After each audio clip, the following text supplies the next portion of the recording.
Muchas gracias. Muchas Cheo gracias. Quintana, muy buenas noches. Buenas noches, Leo. Estuvo duro, ¿no? Mía, tuya, te la presto, me quiero llevar la curula a mi casa. Pues muy al estilo PRD, diría. Que la verdad... Qué cristalino, ¿no?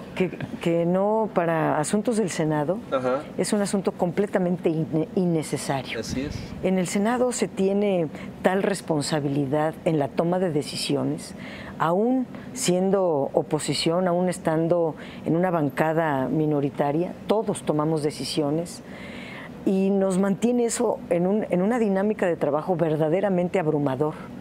No hay lugar para asuntos internos, para asuntos partidarios. O no debiera. No debiera haber. Entonces este asunto era completamente innecesario, me parece.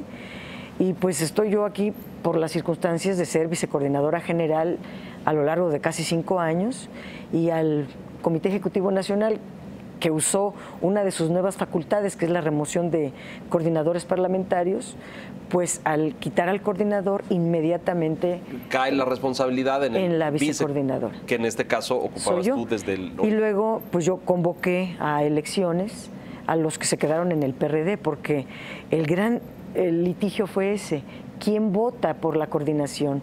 Dijimos, pues el grupo parlamentario del PRD tiene que elegirlo el PRD. Y así fue. Entonces yo lancé la convocatoria y me eligieron 8 compañeros. Yo no tengo prisa. Creo que los compañeros van a tomar... ¿8 de cuántos, Dolores? Al principio fuimos 22, se retiraron... La bancada original al inicio de la legislatura es de 22 y luego se va desgranando. Se fueron algunos a otros partidos, bueno, todos a otros partidos. Y no, algunos independientes, o bueno, eso claman, pues. Sí, son independientes, son grandes compañeros, de verdad. Yo no tengo ningún problema, absolutamente con ningún compañero o compañera. Me llevo muy bien con todos, incluido con Miguel Barbosa, que yo lo apoyé a capa y espada lo más que pude. Y cuando el CEN determina, hay que ser institucionales y hay que acatar. Esa fue mi consideración. E insisto, yo creo que el PRD se va a volver, el grupo se va a volver a reconstruir. No tengo prisa. Voy a hablar uno por uno, estoy hablando uno por uno, y al menos ahorita de 8 ya somos 10, y vamos a recuperar a todos, incluso los que se fueron hace mucho tiempo a otros partidos. Voy a hablar con ellos para ver si regresan y volver a terminar con una bancada sólida. ¿Qué es lo que hay en el fondo, Dolores? Más allá de la disputa por la coordinación, pareciera que el proceso que subyace es un proceso donde el PRD se fractura, por lo menos en el Senado, y hay un grupo de personajes que toman otros caminos. ¿Es esa decisión de buscar otras siglas o de declararse independientes o lo que sea, qué es lo que refleja de lo que pasa en el PRD? Se combinan 2 factores, desde luego el interno, donde Miguel Barbosa formaba parte de una corriente que es de Nueva Izquierda, y al no ser ya de Nueva Izquierda, tuvieron ahí problemas, y ese asunto ha venido permeando al interior del partido. Pero la razón fundamental, también interna, es que ya tenía meses, si no más del año, atacando al PRD. Ya tenía en la mira tal vez algún otro escenario, y empezó a golpear al PRD una y otra. Y el CEN le tiene el expediente de todas sus declaraciones en contra del PRD. No se puede coordinar al PRD atacando al PRD. Es tan lógico y tan sencillo como eso. Y el otro asunto es que hacen una valoración de que en Morena les puede ir mejor y renuncian a un partido para irse a otro, pero en búsqueda de una candidatura. Todos nos lo comentaron. Yo no sé cuánta gente tiene, por ejemplo, el Zoé Robledo, pero pues él por sí solo no, tendría que ocupar a un partido fuerte para poder llegar. En este caso yo creo que se combinaron las 2 cosas, una expectativa de carreras personales, que siendo estas sumamente importantes, porque todos pensamos siempre en eso, pero no era lo fundamental en este momento. El 2018 todavía no llega, aunque está en la puerta de la esquina, a la vuelta de la esquina, porque estamos en el 2017 Y en el Estado de México el PRD tiene demasiado trabajo, en Nayarit tiene mucho que hacer, en Veracruz puede hacer muchas cosas. No es el momento de pensar en nuestra carrera personal cuando nosotros tenemos que apuntalar a nuestro partido afuera. Da la impresión, tratando de ir al fondo de este tema, sí, que es, tú lo señalas o es multifactorial. Es decir, están las carreras personales, está esta visión, lo someto a tu consideración, pero el discurso de Barbosa insiste y afirma continuamente en el tema de que él está a favor de alianzas con la izquierda, en la izquierda, con fuerzas de izquierda, y que a lo mejor la cúpula del PRD ha favorecido en los últimos años alianzas con el PAN, que hemos visto en procesos electorales anteriores y recientes. Es decir, ahí pareciera de fondo que hay un diferendo ideológico o de estrategia política. Es decir, vamos a hacer alianzas con la derecha o con la derecha moderada o con la izquierda, y para dónde va el asunto. Ese es un debate. Otro está el de las carreras individuales o personales. Otro, y es otra cosa que someto a tu consideración, es el tema de Morena y la creciente fuerza de Morena y el arrastre de Morena, tanto a nivel electoral como vimos en las delegaciones de la Ciudad de México, y la creciente fuerza que ha demostrado ahora en Veracruz, y vamos a ver cómo sale el Estado de México todavía. Pero es como toda esta composición de factores, ¿lo verías así o lo estoy leyendo equivocadamente? No, son todos esos factores juntos. Pero para empezar, nosotros somos un partido de izquierda y nosotros tenemos que confiar y trabajar por la unidad de las izquierdas, porque solamente unidos podemos llegar a la presidencia de la República, que es lo que más nos interesa en particular. Es decir, en eso coincides con Barbosa. Sí, pero él no está buscando, por ejemplo, critica las alianzas del PRD con el PAN, pero quien las promovió, quien las impuso en el 2010, quien se aferró a las alianzas por primera vez con el PAN, pues fue Miguel Barbosa, que por ejemplo él hizo alianzas en Puebla, con Moreno Valle. Es correcto, sí. Y los únicos 3 diputados locales que obtuvimos como PRD, a la semana siguiente se los regaló al PAN para que Moreno Valle tuviera una estabilidad, entre comillas, en el Congreso. Y Moreno Valle nos pagó muy mal, sinceramente, porque nos encerró en la cárcel a varios dirigentes y hubo una muy mala experiencia.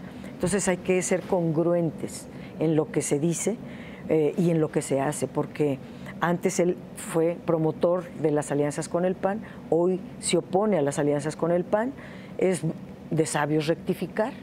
Yo al menos me he mantenido en la misma línea congruente de que al menos mi trabajo va a ser siempre por la unidad de las izquierdas para ganar la República. Unidad de las izquierdas implicaría la posibilidad de un candidato único en el 2018 a la presidencia de la República. Sería deseable. En este momento pareciera que no es previsible, que se trabaja, por un lado, Morena ha insistido una y otra vez, Andrés Manuel López Obrador, que quiere ir solo. El Movimiento Ciudadano de Dante Delgado ha insistido una y otra vez en ir solo. En cambio, el PRD, el PT, hemos sido más proclives a las alianzas. En este momento, hasta donde me ha enterado la presidenta, se está trabajando en un polo de la unidad, al menos PRD, PT, Movimiento Ciudadano, y en algunos estados con partidos locales, que hagamos una fuerza importante capaz de ser atractiva por sí sola. Y en dado caso, para alcanzar la presidencia de la República, buscar las alianzas pues con Andrés Manuel. Pero si él también insiste en ir solo, pues a veces no se puede construir. Nosotros estamos hablando con todo mundo para que ese escenario que ya lo vivimos en el 2006, ya lo vivimos en el 2012 y ha sido una fórmula exitosa, pueda volver a repetirse en el 2018. Con Jesús Ortega y Jesús Zambrano al frente, con los chuchos al frente del PRD, ¿se ve viable una alianza, Dolores, siendo muy objetiva? Es decir, tú tienes militando en la izquierda toda la vida y en el PRD creo que desde que se fundó en el día cero. Sí. Conoces al partido por arriba y por abajo, sus luces y sus sombras, lo sabes todo. Tienes la película completa. Ojalá, confío en que algún día tengamos un libro en las manos de Dolores Padierna que nos cuenta todas esas cosas. Pero ¿se ve viable o tendría que haber? Hoy hay un proceso interno para descalificar o destituir o desconocer a Alejandra Barrales como presidenta del partido. Hay un proceso que iniciaron algunos compañeros del bloque de Miguel Barbosa para destituirla como presidenta. No sé si eso tenga éxito, está en el Tribunal Electoral. Son de las cosas que a mí no me gustan en el partido. Alejandra Barrales no es de Nueva Izquierda. Ella es de o sea, llegó como a la presidencia por un colectivo. En el Comité Ejecutivo Nacional hicimos una amplia alianza donde ella sería la presidenta y Beatriz Mujica, secretaria general. Las dos mujeres, a mí me parecen mujeres extraordinarias. La verdad, no tengo más que agradecimiento hacia ellas, mi reconocimiento a su esfuerzo, su trabajo, sus trayectorias, que son impecables. Entonces, ahora está esta historia en el PRD que nunca hemos podido ocupar dos cargos al mismo tiempo. Hubo un cambio en el Congreso Nacional para que ya se pudiera ser legislador. Sí, porque Alejandra es senadora y al mismo tiempo es la presidenta del partido, ¿no es cierto? Así es. Pero si este recurso o este proceso lo inicia Barbosa, y Barbosa, hasta donde sabemos públicamente, ya renunció al partido, pues el proceso queda sin validez, ¿o estoy equivocado? Yo espero que así lo decida el tribunal, pero quien lo firma son dos compañeros que están en el Comité Ejecutivo Nacional del bloque, donde estaba Miguel Barbosa. Y yo espero que el tribunal lea bien, estudie bien y pueda, pues nosotros vamos a acatar lo que el tribunal decida. Alejandra está también esperando eso.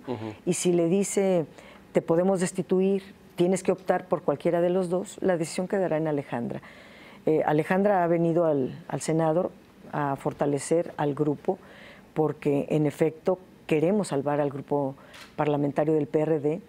En nuestro caso, de ella y yo, que lo hemos platicado mucho, con trabajo, con esfuerzo, con posicionamientos, teniendo la agenda nacional bien estudiada al día y teniendo un equipo trabajando al doble, al triple, porque ahora la bancada se hace pequeña y tenemos que trabajar al triple. Pero yo no le hago mal ¿cómo le diré? Al trabajo no le hago el feo.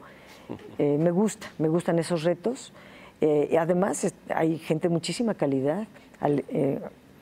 Tú hablabas de Nueva Izquierda, pero Angélica de la Peña es una compañera de las más capaces que hay en el Senado.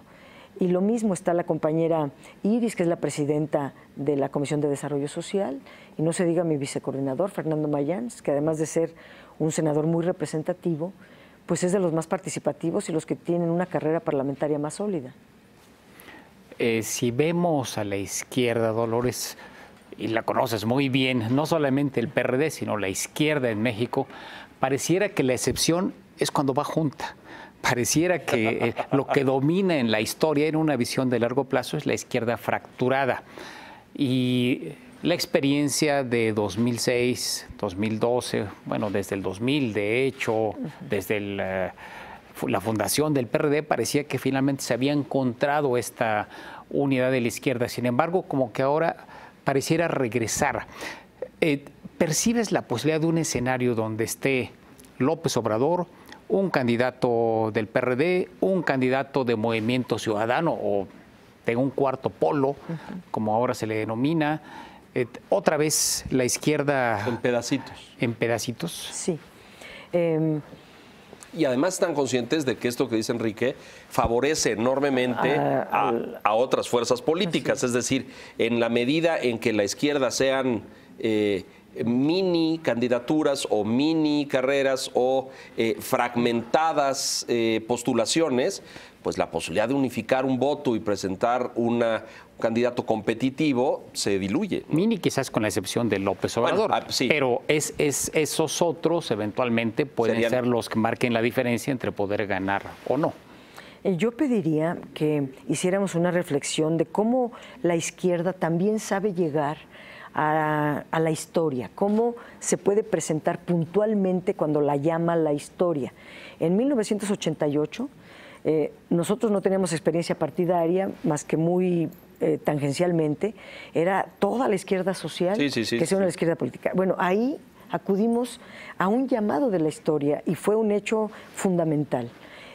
Lo mismo en el 2006, lo mismo en el 2012, fuimos unidas todas las izquierdas. Y normalmente en estas elecciones intermedias o en las estatales no vamos unidos, casi nadie. Cada quien lucha por sus espacios territoriales. Pero en las presidenciales, al menos en la última época, hemos sabido acudir al llamado de la historia. Y yo espero que los candidatos que vayan a ser acudan a ese llamado y se escoja al que esté mejor posicionado.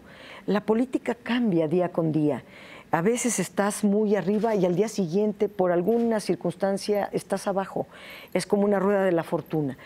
Y yo estoy viendo que este negativismo a veces de algunos se montan y yo me voy en mi partido y solo en mi partido, no es una lectura correcta de la realidad.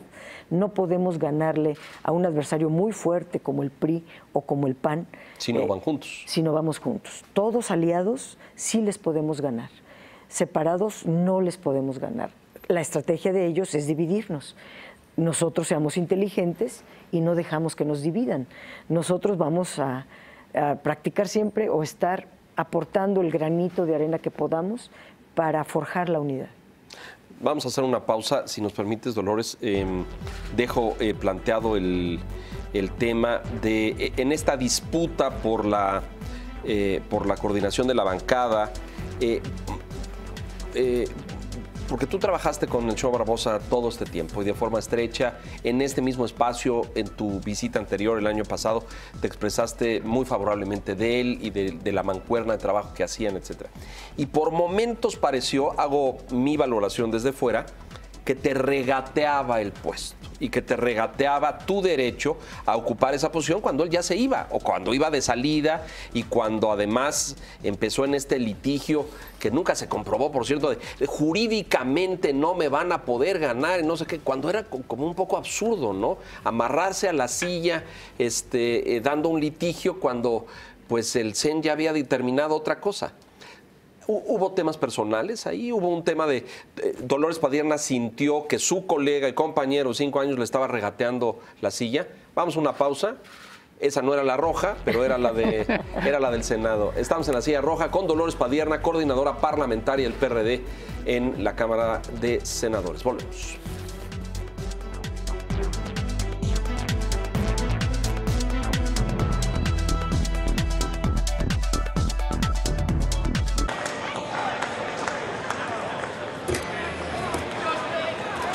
El financiero Bloomberg. Power Business.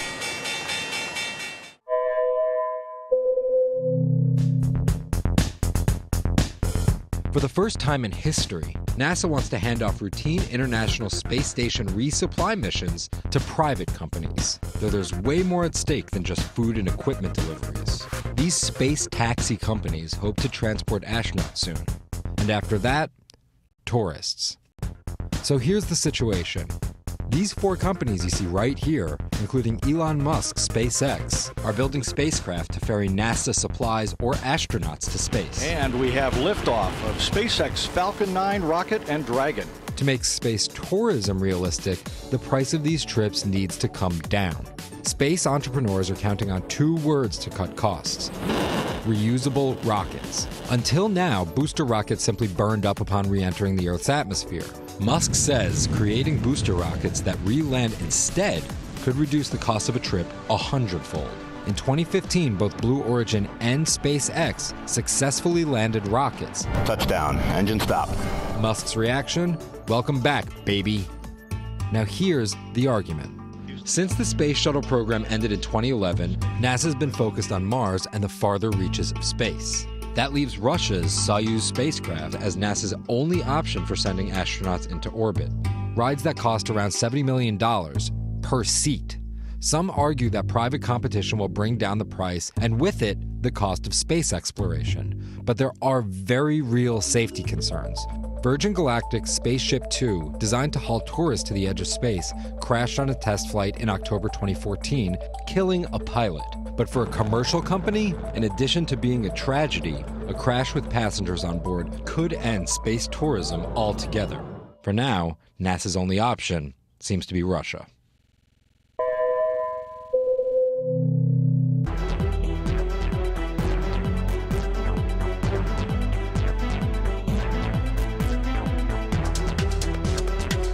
Estamos de regreso con Dolores Padierna. Habíamos dejado ahí el tema de este estira y afloje en los momentos difíciles de la coordinación y yo te vi actuar con equilibrio, con mesura, o sea, yo no te vi salir en ningún momento a hacer una declaración en contra de Barbosa o criticando, te vi con mesura. Éramos un gran equipo y éramos una gran bancada. Y teníamos ubicados los temas fundamentales y dábamos tiros de precisión. Creo que todo este tiempo, hemos sido un buen equipo de trabajo. Barbosa se equivocó. Cuando uno se equivoca, tiene uno que asumir las consecuencias de sus errores. O los corriges o los asumes. Esa es la actitud de la gente grande, de la gente responsable. Me parece que en el momento en que él se equivoca, no gratuitamente, tuvimos la visita del hijo de Andrés Manuel en varias ocasiones y él empezó a generar condiciones que no eran propias de un coordinador. Teníamos una regla de oro que nos permitió transitar durante 5 años con muchísima responsabilidad. Y dijimos, candidaturas, asuntos de partidos, campañas, corrientes, todo eso está de la puerta para afuera. Está en el partido, no en la bancada. Aquí es la bancada del Senado. Somos senadores. Y nuestro trabajo es legislativo y la agenda nacional y podemos dar puntos de vista muy diversos, pero siempre ubicándonos de la puerta para adentro del Senado, viendo al país como nuestra principal tarea. Cuando él rompe esa regla de oro, que se equivocó, no ha sabido asumir, me parece, adecuadamente las consecuencias de sus actos. Yo soy quien más lo apoyé, yo soy quien más lo respaldó y de verdad podría yo platicar muchas cosas, pero en momentos muy difíciles para él, yo fui su principal soporte. ¿Por qué no lo fui hoy? Porque yo no lo quité, o sea, lo quitaron desde el Comité Ejecutivo Nacional y si yo no asumo con responsabilidad, pero también con institucionalidad, las decisiones del órgano partidario, bueno, a mí también me destituyen. Asumo lo que está instruyendo el Comité Ejecutivo Nacional y simplemente operé institucionalmente. ¿Cómo se explica? Ya me cayó Enrique, lo prometo, pero ¿cómo se explica este tema de que ya fuera todavía hace un intento, coordina, opera para imponer a quien debe quedarse como el coordinador de la bancada? Una cosa que desde fuera decíamos, bueno, este señor las quiere todas. Quiere la curul, quiere la silla, quiere el cargo, quiere el puesto, quiere el presupuesto. Y cuando le dicen que no, entonces pone a su alfil. ¿Cómo se explica el voto de todos estos senadores, colegas tuyos que acabas de externar una opinión muy respetuosa y profesional de ellos, votando desde fuera de la bancada por quien sea el coordinador? ¿No es un contrasentido esto? Sí, era un contrasentido. Varios ya estaban en Morena, respetamos su decisión de estar en Morena y eran respetuosos de la bancada. Pero en el momento en que él mismo promueve la salida del PRD en favor de Morena, pero querer cobrar en el PRD, estar como coordinador del PRD, pues son de las cosas que uno no entiende, más que por un motivo. Primero, retirar el calificativo de alfil del senador Morón, porque Raúl Morón es un gran dirigente en Michoacán.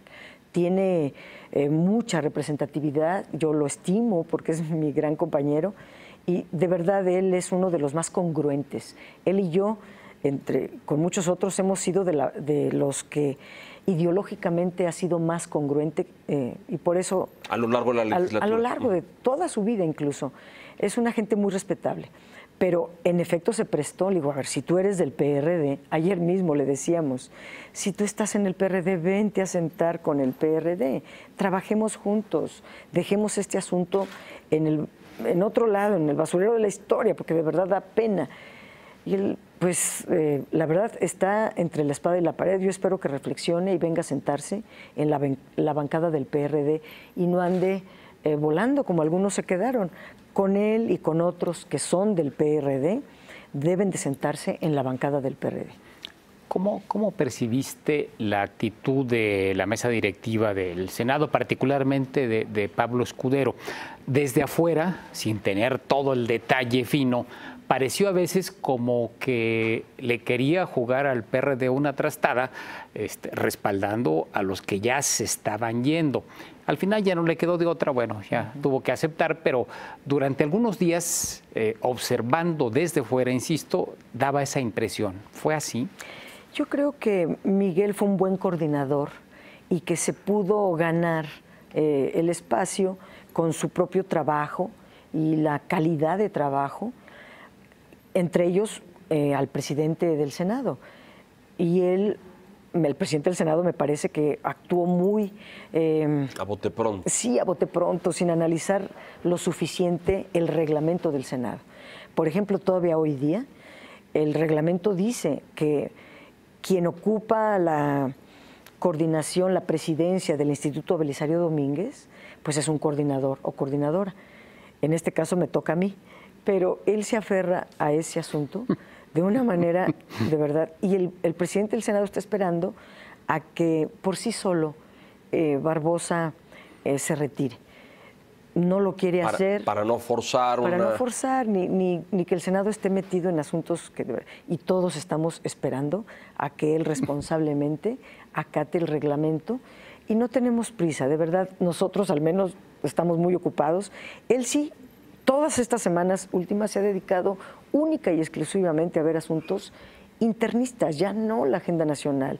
Yo creo que es un error de él, yo lo llamaría, le he dicho, tú eres muy buen senador, sigue siendo un buen senador, no acabes así, porque de verdad íbamos muy bien y creo que él tiene todo el talento, toda la capacidad. ¿Qué fue eso? Porque tú lo conoces bien y fue tu colega y tu compañero, trabajaron estrechamente 5 años. ¿Qué pasa? ¿Le gana la fuerza de Andrés? ¿Le gana la... ¿Cómo decían esto? La comezón electoral, está pensando en Puebla y en una candidatura en 2 años. ¿Qué le gana a Miguel Barbosa? Porque sí fue, pues, totalmente contrastante su reacción, su posición. Para todos a lo mejor fue sorpresivo y contrastante.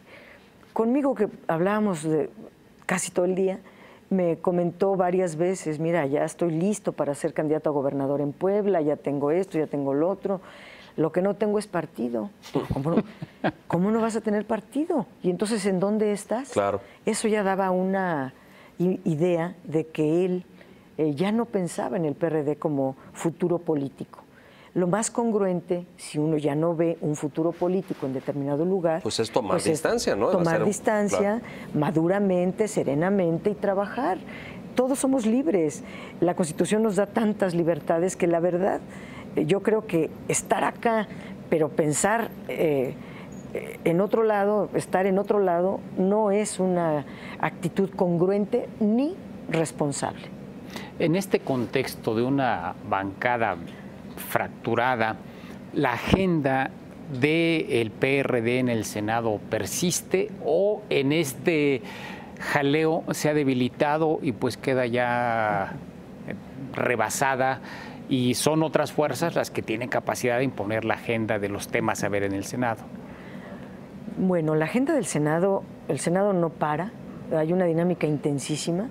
Tuvimos la comparecencia del gobernador del Banco de México, en mi caso, tuvimos que hacer todo el análisis del informe y analizar cada asunto, es muy importante. Ahorita tenemos el fiscal anticorrupción en puerta. Sí. Ayer, contra viento y marea, el PRI impuso a la vicepresidencia del INEGI, que no es poca cosa. Sí, la verdad es que para esos cargos se requiere muchísima experiencia, porque el INEGI ha sido desde que es autónomo, un caudal de información relevantísima. Y además respetado, es decir, con sí, sin duda. Gran objetividad. Nos parecía que esto violenta la autonomía del INEGI. Pero tenemos pues, en puerta ahorita 19 embajadores que apenas anoche llegaron como propuestas de la Cancillería. Vamos a tener que estudiar, hacer comparecencias. Tenemos que nombrar a varios magistrados del Tribunal Electoral. Tenemos que nombrar 2 salas del tribunal. Mucho trabajo, o sea, trabajo sobra y estamos en ello. Vamos a tener que trabajar, lo decía yo al principio, al triple, pero no le huimos al trabajo. ¿Cómo se articulan los que ya no son del PRD, pero están en el Senado? Para quienes no hemos visto la operación del día a día del Senado, con senadores como Zoe, como Mario Delgado, que se han ido en diferentes momentos, ¿cuál es la relación? ¿No se hablan? Bueno, por ejemplo, ayer pudimos coincidir en el tema del INEGI. Ellos posicionaron en contra, nosotros también. Y yo la ventaja que le veo, al menos, digo, no hay mal que por bien no venga, y algo bueno es de que ellos se pasaron a una bancada muy radical, el PT. Si van a continuar en esa línea, vamos a encontrar muchas coincidencias, no porque nosotros seamos muy radicales. Yo he procurado no serlo en este Senado, sí tener posiciones ideológicamente claras en el lado de la izquierda, y voy a ser congruente con ellos siempre, pero a veces, por ejemplo, Miguel pues estaba votando otras cosas como la reforma sendaria, que me pareció un golpe durísimo contra el PRD, ese voto que 11 senadores dieron. Pero yo espero que ahora tengamos como ventaja pues que vamos a coincidir en toda la agenda de la izquierda, como ayer, que pudimos coincidir. Si nos hablamos, pues yo le hablo a todo mundo, saludo a todo mundo. Barbosa no está como para saludos todavía. Para recibir saludos. Al menos no me saluda, pero pues yo paso por ahí y lo saludo, no hay problema. Vuelvo al punto porque sí me parece... ¿Él se oponía que tú ocuparas la coordinación? Fíjate que eso demostró cierta poca solidaridad o mezquindad, porque si yo lo apoyé consecutivamente durante 5 años casi, y en todas las ocasiones, en todas las circunstancias, ahora en esta circunstancia, ¿qué le costaba apoyarme a mí de una manera pues tranquila? Podríamos haber seguido siendo un gran equipo, pero todavía en este momento me culpa a mí, porque si tú no los hubieras apoyado, yo no puedo irme al vacío, yo no voy a dar pasos al vacío, yo no soy yo. Da la impresión, yo soy miles. Dolores, que él quería arrastrar a la bancada completa, y que la bancada completa, el PRD, de repente hiciera así y se pasara, no sé si de forma transitoria. Responsabilidad? Bueno, pero además era como si, no sé, yo no sé si en el fuero interno o en el ego del senador Barbosa, que no es un tema menor, dirían algunos, quería llegar a Morena con mira, aquí te traigo solamente 18 senadores o 20 senadores. Vaya regalo, ¿no? Mira, a ver, hagamos cuentas. Cuando un candidato se alía con alguien, es porque ese alguien es muy fuerte y le va a sumar votos. ¿Cuántos votos le puede sumar Zoé? Con todo respeto. No, ¿cuántos votos le suma Mario Delgado? O cualquier. ¿Cuántos votos? En cambio yo no soy yo, soy miles. Por eso yo no me puedo ir al vacío. Yo tengo que actuar congruentemente primero, y también tengo que consultar. Claro. Los que son personas, los que son individuos, pues pueden hacer ese tipo de jugadas al vacío a ver si les resulta. Me extraña, por ejemplo, de Morón, me extraña de Lorena Cuellar, porque son gente que tiene mucha representatividad en sus estados, y eso de dar pasos al vacío, pues son actitudes que van contra ellos mismos, pero esperemos que... Tiempo al tiempo. Tiempo al tiempo, y regresen a sentarse en la bancada. Dolores, hay otro tema que es obligado a hablar contigo, la Ciudad de México. fuiste constituyente y aparte conoces bien. Y delegada en su momento, ¿no? Sí, No, y una trayectoria larguísima aquí en la Ciudad de México. ¿Cómo ves? Hay quien dice, la Ciudad de México la tiene ganada Morena. Y ya nada más la discusión es si es Ricardo o si es Claudia o si Martí va a poder colarse. En fin, pero pareciera que la definición del próximo jefe de gobierno se está dando allí. ¿Cómo percibes tú el balance político en este momento en la Ciudad de México? El balance político se hace en este momento, sí. Y en este momento esa pareciera ser la radiografía. Pero yo diría que todos los de Morena antes eran del PRD. No encuentro uno que no lo haya sido, la verdad. Entonces siguen siendo compañeros y compañeras. Yo no los puedo ver de otra manera. Ahora, en la competencia electoral, nosotros como PRD tenemos una propia estrategia que estamos articulando. Apenas pase la elección del Estado de México, Nayarit, Veracruz, Coahuila, que son las 4 elecciones que tenemos en este momento, apenas pase eso, arranca nuestra estrategia rumbo al 2018 para la ciudad. Aquí, ahorita la mejor posicionada es Alejandra Barrales. Al interior del PRD. Al interior del PRD, y tenemos que hacer, en una estrategia se conjuga no solo una buena candidatura, sino también una correlación favorable, muchas acciones que hay que hacer. Las tenemos ya en el escritorio y vamos a arrancar apenas pase el 2017. Vamos a hacer una pausa, si nos permites, Dolores. Amigos, vamos a mensajes y regresamos rápidamente a este diálogo con Dolores Padierna, senadora perredista. Volvemos.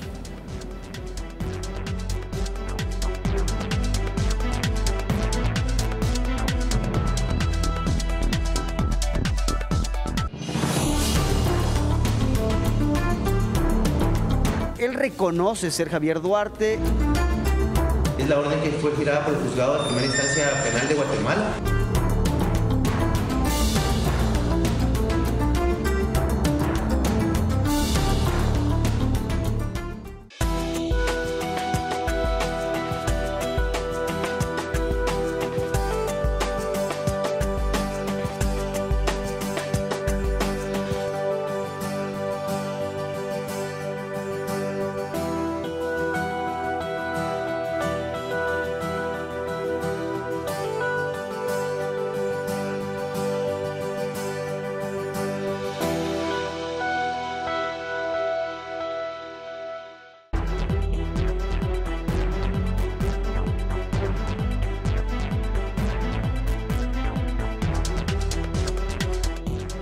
Para volver a hacer. Estamos haciendo las cuentas de los 10 que me quedaban. Exacto, ¿cómo está? Todavía existe, tú tienes la esperanza, el ánimo, el objetivo de recuperar algunos compañeros de la bancada en el Senado que puedan regresar a la bancada del PRD. Sí, y no me voy a cansar y puedo comprometerme contigo, con el amable público, de que voy a trabajar por la unidad y la bancada del PRD tendrá que reconstruirse y ese es mi gran reto y lo voy a lograr. Mucho éxito. Gracias. El constituyente. El constituyente y la Constitución. Finalmente en febrero salió la nueva Constitución de la Ciudad de México y casi desde el mismo día que se emitió, bueno, empezaron las impugnaciones. Son muchas y de diversas procedencias. ¿Cuál es tu balance, pues, a un escaso mes, 2 meses de que se planteó la Constitución, se emitió la Constitución? Esta Constitución es una Constitución única en su tipo. No existe otro documento como ese en ninguna parte de la República y en parte no hemos ni tenido el tiempo ni la forma o no sé de darla a conocer para mostrar sus grandes avances y sus grandes bondades. No es un reto al futuro. Es un siglo XXI, es un nuevo modelo económico, es un nuevo modelo de democracia, es un nuevo modelo de poder judicial, es un nuevo modelo basado en los derechos humanos. Y nuevos modelos, falta todavía explicarlos. Estando leyendo, por ejemplo, las impugnaciones que hace la PGR, son propias de alguien que no quiere a la ciudad de plano o está en contra del federalismo y tiene una visión centralista donde no quiere ver a la Ciudad de México con autonomía. Si algo se ganó en la reforma política que publicamos el 29 de enero de 2016, que fue la reforma al 122 constitucional, es la autonomía de la Ciudad de México como entidad federativa con todos sus derechos y facultades plenas. Eso es lo que se logró, y tener la primera constitución desde la fundación hace 700 años de la Ciudad de México, bueno, es un hecho histórico invaluable, de verdad. Yo espero que los magistrados, los ministros puedan leer a la luz de su propia resolución de una tesis de convencionalidad que emitió la Suprema Corte, que combinado con la gran reforma a los derechos humanos de junio de 2011, estas dos figuras más la reforma política son 3 pies de la hechura de la Constitución de la Ciudad de México. La reforma a los derechos humanos, la tesis de convencionalidad de la Corte y la reforma al 122 que le da autonomía plena a la Ciudad de México y ordena hacer una Constitución basada en los derechos humanos, basada justamente en estos dos. Tiene dos, el 122 tiene 2 ordenamientos para la hechura, la confección de la Constitución. 1, que se base en los derechos humanos, y 2, que retome la convencionalidad, es decir, que se traiga los derechos humanos de todos los tratados internacionales de los que México sea parte. Y esa es la hechura de la Constitución de la Ciudad de México, y no hay razón, de verdad no hay razón en las impugnaciones que se han dado, que fue una lluvia, una cascada. El Ejecutivo Federal tuvo su propia bancada y no era nadie improvisado. Eran gente muy experimentada y juristas de primera línea. ¿Y qué pasó entonces? Están desconociendo ¿Por qué ese debate no se dio al interior del constituyente en vez de emitirlo, sacarlo, presentarlo, y entonces luego salieron todas las... No, lo más importante es de que el debate sí se dio. Y se dio con exministras, por ejemplo. Tuvimos 2 exministras. Sí. Había ahí grandes juristas. Y sí se dio este debate. Y en un debate se gana y se pierde. Sí. En las reglas de la democracia. Y aquí nos pusimos reglas de democracia altísima. Dijimos, los artículos tienen que pasar, si no por unanimidad, sí por una amplísima mayoría, no mayoría calificada solamente. O mayoría simple, sino mucho más arriba. Bueno, una Constitución siempre se aprueba por mayoría calificada, por 2/3 partes, sí. Pero dijimos no, más arriba de nosotros eso. Vamos a irnos más arriba de eso. Éramos 100, dijimos 90, vamos a ponernos, la mayoría todos los artículos tuvieron 100%, y partes de los artículos son los que se reservaron. A veces era una palabra, a veces era un título lo que se reservó. Eso reservado obtuvo, si no una amplísima mayoría, al menos la mayoría calificada. Entonces, en las reglas de la democracia habría que respetar las reglas. No se vale jugar con las reglas y luego, si perdí, entonces impugno lo que yo mismo aprobé. De verdad, eso no es serio. Se lo dije al consejero jurídico de la presidencia, que impugnó 13 puntos muy importantes de la Constitución, y le decía, bueno, pero ustedes tuvieron su bancada. De hecho, en el Senado de la República, cuando se hizo los transitorios del 122 constitucional, era la composición de la Asamblea. No nos gustaba la sobrerepresentación. Es correcto, se discutió muchísimo, claro. Se discutió muchísimo.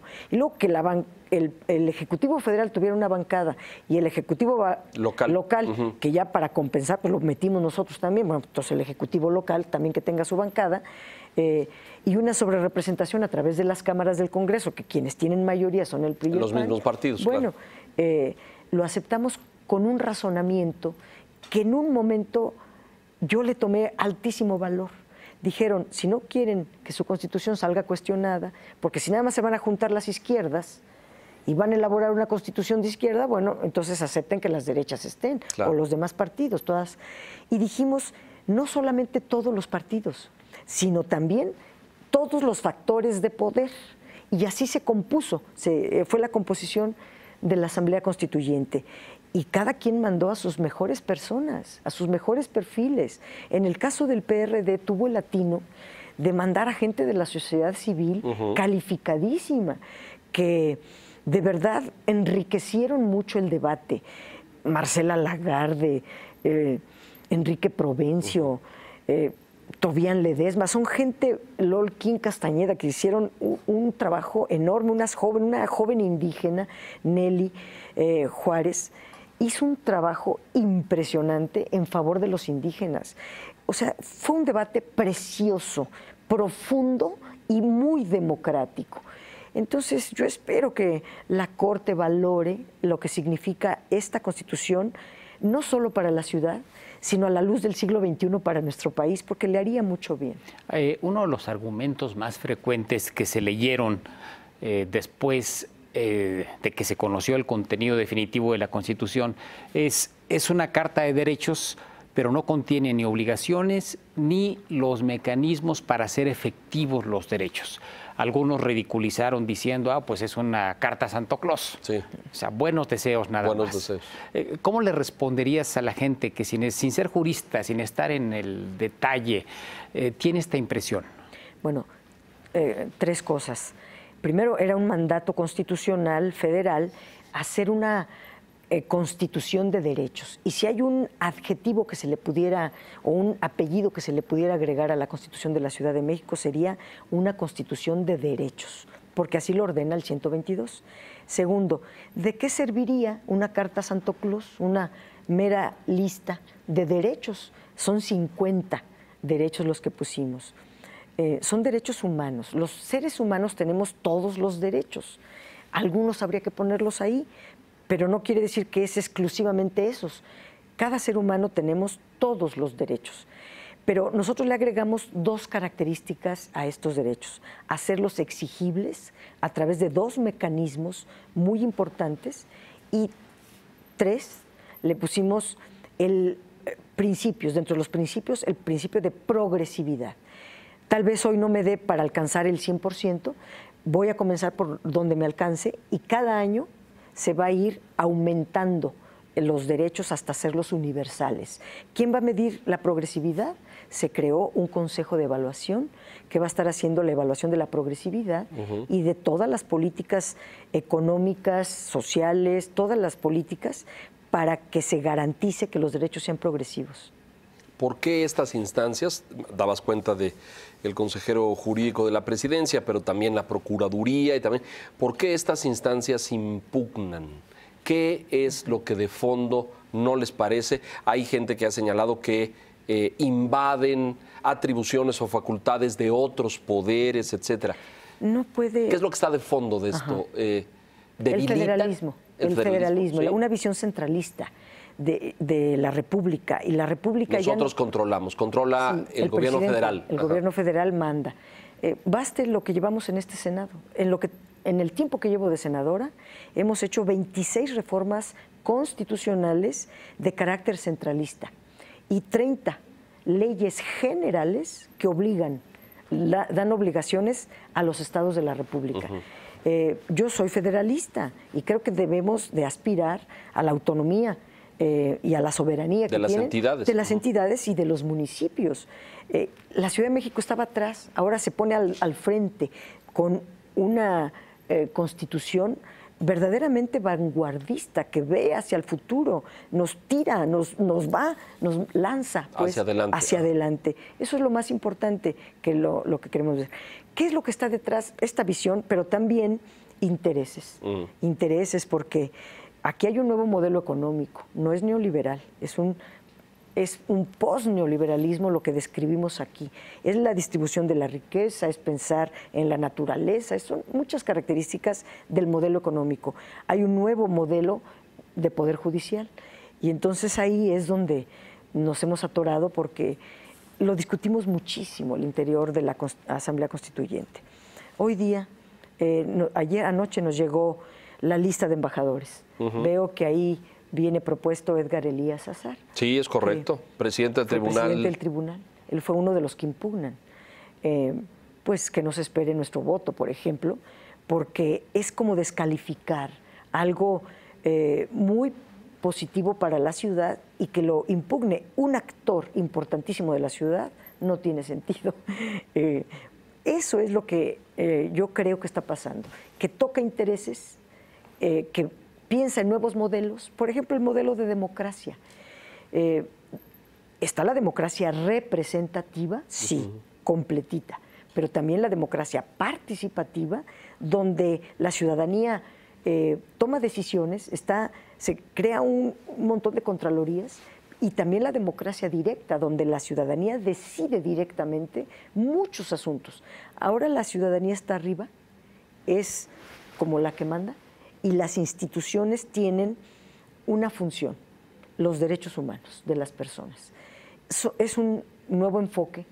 Por ejemplo, al leer la impugnación de la PGR, del Procurador General de la República, que no me lo explicó de un jurista como él, de un constitucionalista como él, y que además él fue constituyente y presentó iniciativas.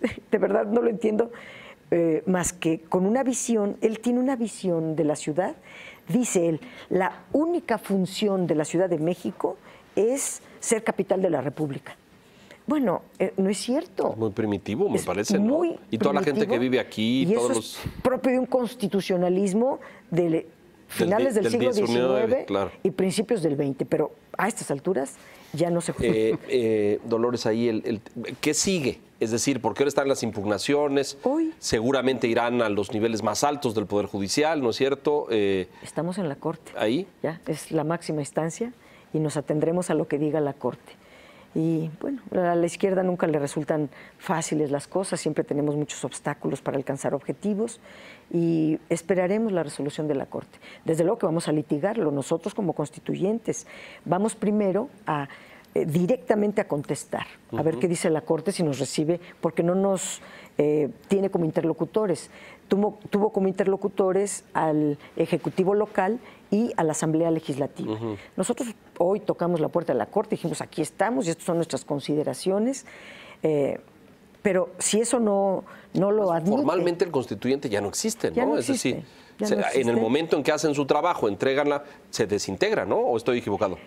El primer documento que se le entregó a la Corte es decir, pues, si estás hablando de la constituyente, nosotros somos los constituyentes. Y tienes que hablar con nosotros. No estamos muertos, aquí estamos, admítenos. Bueno, si eso pasa y la Corte nos recibe como constituyentes... Serán un interlocutor. Seremos interlocutor. Y si no, iremos en otro momento con un amicus curia, amigos de la Corte. Porque cada debate, cada concepto debatido tiene toda una explicación que nosotros queremos darle a la Corte. Decíamos hace un rato que a la izquierda, cuando no le llovizna, le llueve. Y creo que este tema jurídico... O le graniza a veces. Es otra expresión, porque evidentemente también es algo que se escucha, es que es una constitución de izquierda, es la constitución del PRD y no es la constitución de todo el mosaico que compone la Ciudad de México. La Constitución tiene aportes muy importantes del PAN, tiene aportes muy importantes de un partido de ultraderecha que es el Partido Encuentro Social. Ahí estuvo el PANAL, ahí estuvo el PRI con muchos. No, de ninguna manera. No podríamos caracterizarla como una constitución de izquierda o del PRD. Es una constitución, primero que elaboró, el proyecto fue elaborado por mentes muy lúcidas, desde luego progresistas, que son las que retomó y firmó el jefe de gobierno y nos las hizo llegar. Eso era un alto reto para nosotros y yo podría caracterizar la Constitución como una constitución progresista y vanguardista. Esos serían los calificativos e incluyente, porque se incluyen todas las ideas para todas las personas.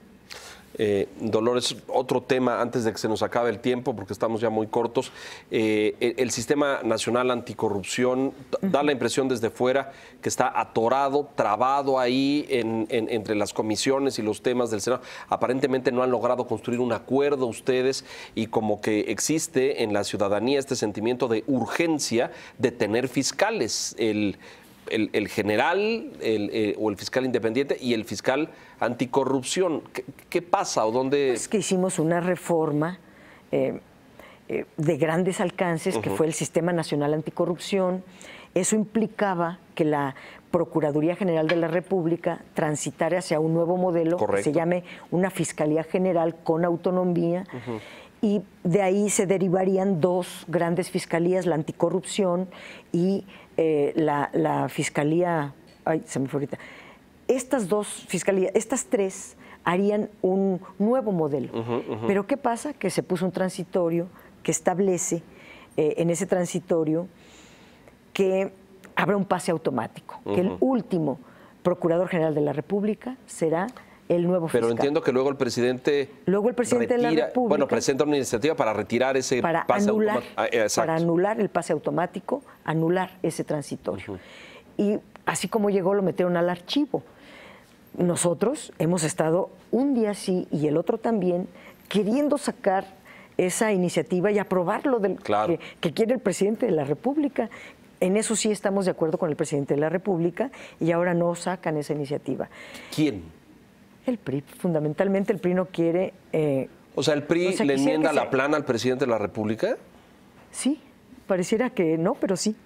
El presidente presentó la iniciativa, dijimos, tiene toda la razón, vamos a hacerlo. Ese transitorio fue un... Y su propio partido lo manda a la congeladora. No han querido ponerlo en la agenda y PRD, PAN y varios otros firmamos una iniciativa que también anula el pase automático.